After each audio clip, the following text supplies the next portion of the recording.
I was talking to a friend of mine, and I was really frustrated.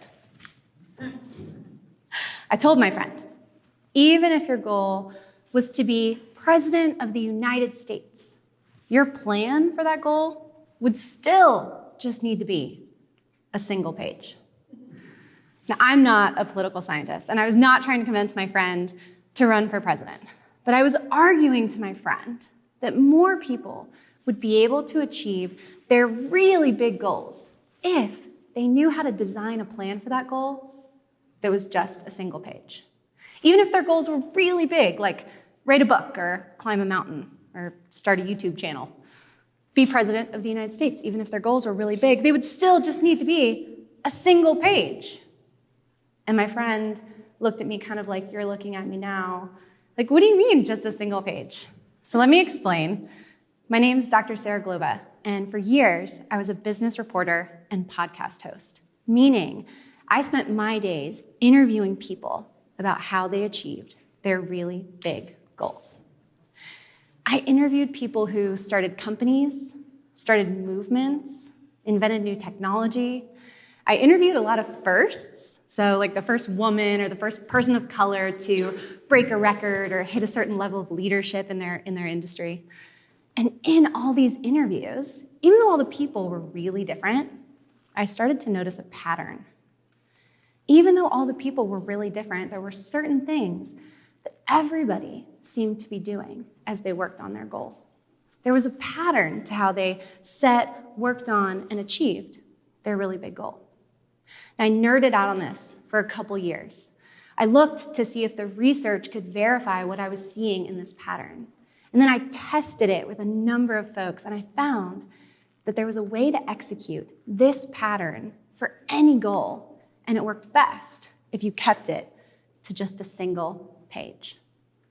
Now, what I would really like to do at this point is go back in time and give this to young Sarah, because young Sarah really could have used help getting clear on her goals, figuring out how to work on those goals. But I don't have a time machine, so instead of going back and sharing it with young Sarah, I would love, if you want to check it out, to share it with you. Sound good?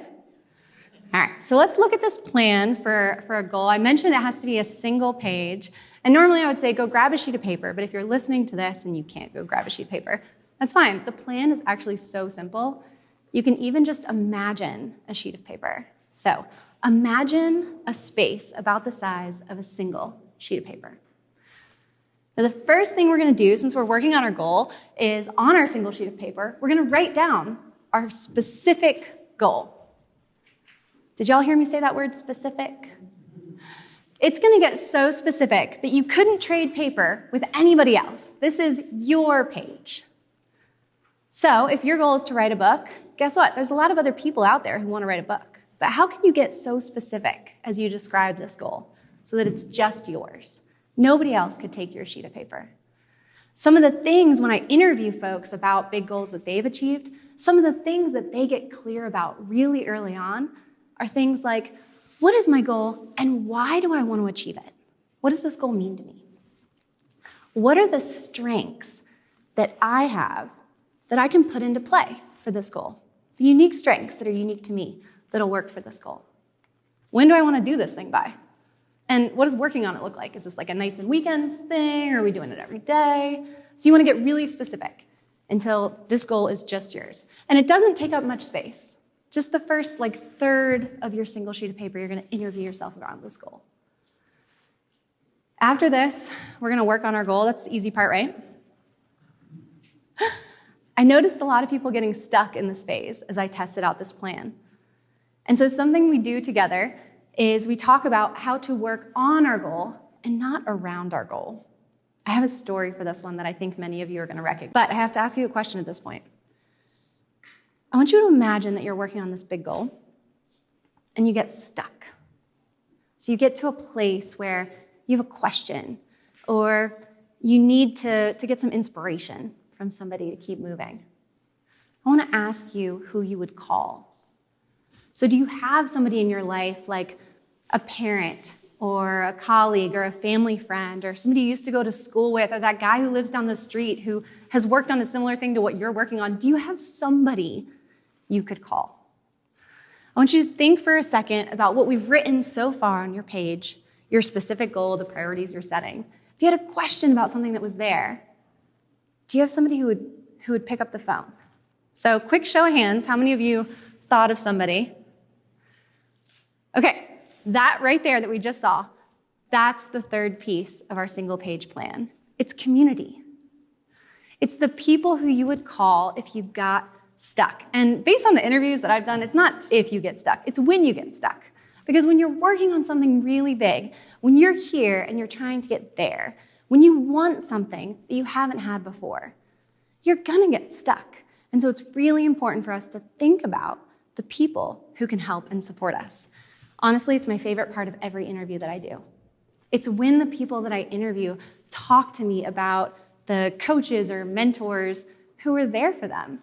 When they stumbled, when they had a question, it comes up in every interview, even if I don't ask about it. That's how crucial the community piece is. So I want you to think about who you would call when you pick up, I did the elder millennial phone, didn't I? I want you to think about who you would call when you pick up the phone. There we go.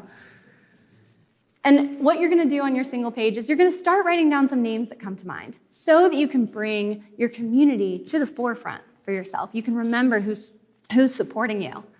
But there's something else crucial we wanna do here. Because I wanna remind you, when you're working on something that you haven't done before, you're gonna get to a point where you have to cross a gap that's new territory for you. I guarantee you there's somebody out there who's been through that kind of territory before. But they might not be in your network yet. And that's what's really key. Here in this part of the plan, we want to think about the kind of challenges that we might encounter, or the challenges we have in front of us now. We want to think about this place that we're trying to go, and we want to ask ourselves, who's been there before? Do we have people in our network who know what those rooms look like, the rooms that we don't have access to yet? And if not, we want to identify this on this part of our page. We want to outline and name the kind of community, the kind of support, the kind of expertise that we need, that we're missing. Because the time to need your network is not the time to build your network. And if you're going to be getting across these gaps, you need to have those community members that you can call. So you're going to use this part of your page to name not just the people who can support you now, but also to outline the kinds of folks, the kinds of expertise that you need to add to this network so that you can get building. I have to tell y'all, this is my favorite part of the single page plan. If I had to just pick one section for you to work on, it would be this one. But it doesn't matter, you can have all three, so it's fine. All right, I told my friend that if he wanted to be president, all he needed was a single page.